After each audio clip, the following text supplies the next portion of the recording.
Hi friends, ఈరోజు మన బలగం Venu cinema Yellamma కొత్త గ్లిమ్స్ అయితే వచ్చిందనమాట. ఆ గ్లిమ్స్ చూస్తూ ఉంటే ఒక రకమైన ఉత్సాహము, ఒక రకమైన గ్రామీణ వాతావరణం అయితే మనకు ఆ గ్లిమ్స్లో కనబడ్డది మిత్రులారా. అయితే మెయిన్గా ఈ సినిమాలో మన బలగం వేణు ఆయన ఒక కమెడియన్గా ఉంటూ ఒక సినిమా ఇండస్ట్రీలో చిన్న పాత్రలు చేసుకుంటూ అతను ఒక డైరెక్టర్గా మారడం అనేది సంచలనమైన విషయము. అది కూడా బలగం సినిమాతోనమాట. ఆ బలగం సినిమా గ్రామీణ ప్రాంతంలో జరిగే స్టోరీ. అయితే ఇప్పుడు మనం ఎల్లమ్మ గురించి మాట్లాడుకుందాం. ఎల్లమ్మ సేమ్ మన తెలంగాణ ప్రాంతంలో ఎల్లమ్మ అనేది ఒక దేవత పేరు. ఆ దేవత పేరులో నుంచి ఒక సినిమాను తీయడం అంటే చాలా గట్స్ ఉండాలి. ఆ గట్స్ వేణుకుందనేసి ఫస్ట్ సినిమాతోనే నిరూపించిండు. అయితే దీన్ని ఎక్కువగా హీరో ఎవరు ఈ సినిమాకు అనేసి సెలక్షన్ జరుగుతూ ఉంటే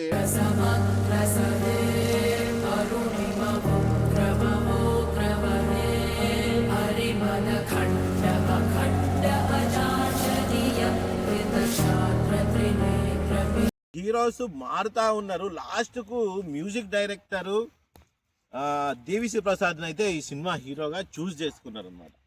అయితే ఈ సినిమాలో ఒకటి నేను చెప్పదలుచుకున్నా, ఈ సినిమా వీడియోలో ఫస్ట్ పొటేలును చూపించారు అన్నమాట. పొటేలు అనేది ఒక ధైర్య సాహసానికి చిహ్నము, తర్వాత ఒక పౌరుషానికి చిహ్నము.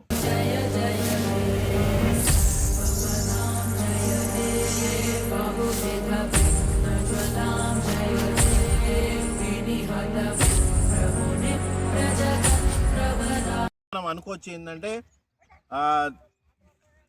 ఊర్లో ఒక సామాన్యమైన వ్యక్తికి ఏ రకమైన వివక్షత జరిగిందో ఈ సినిమాలో 100% చూపిస్తాడనేసి నేను అనుకుంటున్నా. ఎందుకంటే ఇందులో మన దేవిశ్రీ ప్రసాద్ని చూస్తూ ఉంటే డప్పు పట్టుకొని వర్షంలో ఒక్కడు కూర్చొని ఉంటే ఒక రైతు ఒక సామాన్యమైన వ్యక్తి లాగా అయితే అతన్ని చూపించడం జరిగింది అనమాట. దాన్ని బట్టి మనకి ఏమవుతుందంటే తెలంగాణ ప్రాంతంలో మన కుల వివక్షత అనేది చాలా ఘోరంగా ఉండేదన్నమాట. ఆ కుల వివక్షలోకి వెళ్ళే ఈ సినిమా మెయిన్ స్టోరీ తీసుకున్నాడు. ఎల్లమ్మ అనే పేరెందుకు పెట్టిండంటే ఆ ఎల్లమ్మ అనే దేవత కథ చూస్తే కూడా ఆ దేవతను కూడా వివక్షత అనేది వెంటాడింది ఆ రోజు.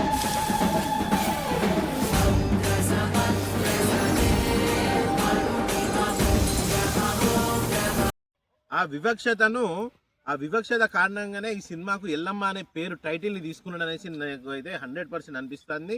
తర్వాత ఆ ఎల్లమ్మ పేరులో చాలా ఒక శక్తి అనేది ప్రస్ఫుటంగా మనకు కనబడుతుంది మిత్రులారా. అయితే ఒక సెన్సేషనల్ హిట్ ఈ సినిమా ఉండబోతుంది. ఈ స్టోరీ మాత్రం ఇదే లైన్లో నడుస్తుంది అనేసి నేను అనుకుంటున్నాను మిత్రులారా.